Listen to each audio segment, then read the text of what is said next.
Feel that the food system has become really globalized in the sense that, like, I have a friend that has 10 head of cattle and he's a dairy farmer and he sells his cows, or he sells his milk to Cabot Dairy, and at Cabot they turn his milk into cheese, and one of the byproducts of that cheese making is whey, and that whey gets packaged into dry packaging and that gets shipped all over the world. Like a lot of the farm milk here, or a lot of the cow milk here in Vermont gets shipped to Japan in the form of whey.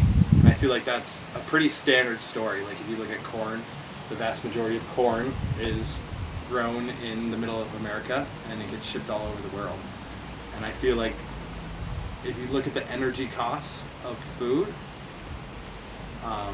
or if you look at the energy costs of like crude oil, I think 90% of that goes to food transportation or food packaging, which is crazy. I mean, that includes like manufacturing, it includes farming, includes people traveling. So if we want to look at where the world's heading, we need to start making our food systems more local, because this globalization of our food system is not good for the health of Mother Earth.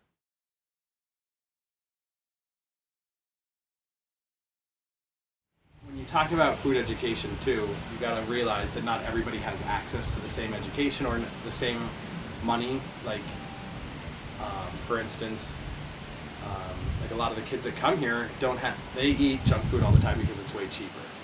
So they're not used to eating peas or carrots or things from the garden. And you can't necessarily just fix that with telling them that it's healthy. I guess I work with two different age ranges of kids, the elementary and high school. And I feel like at the high school level they're much more receptive to the ideas and the work that go on with teaching kids how to farm, but they're also less open to new ideas. So if you try and challenge the ideas that they have of what farming might look like, whether it's organic or whether it's conventional or just something different than what they know to be farming, then they have a difficulty wrapping their minds around that, because they sort of have an idea of what they want to do. But if you can give them ideas as to how to like change their methodology, then yeah, they're super receptive to it. I feel like with the younger kids, they're way more open but less able to stay focused.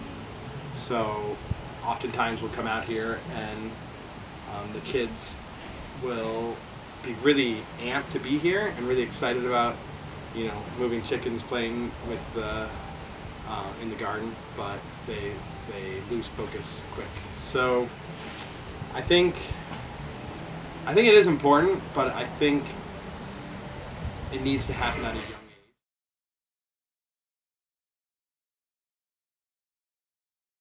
Chickens in total. So every day the kids come, we take care of the chickens, we move them, we feed them, and in 1 week we will be slaughtering the chickens. Myself, Lynn, you, and a few other people, and those chickens will be processed and packaged and sent to an organization called HOPE, which deals with the food shelf here in town, and they're gonna give food away to people, or give the chickens away to people who need it and might not otherwise have access to fresh local meat like we're doing. So it's threefold. It involves the elementary school kids, raising them in the summer, the high school kids, and then the food shelf, which is really sweet. It's a cool project.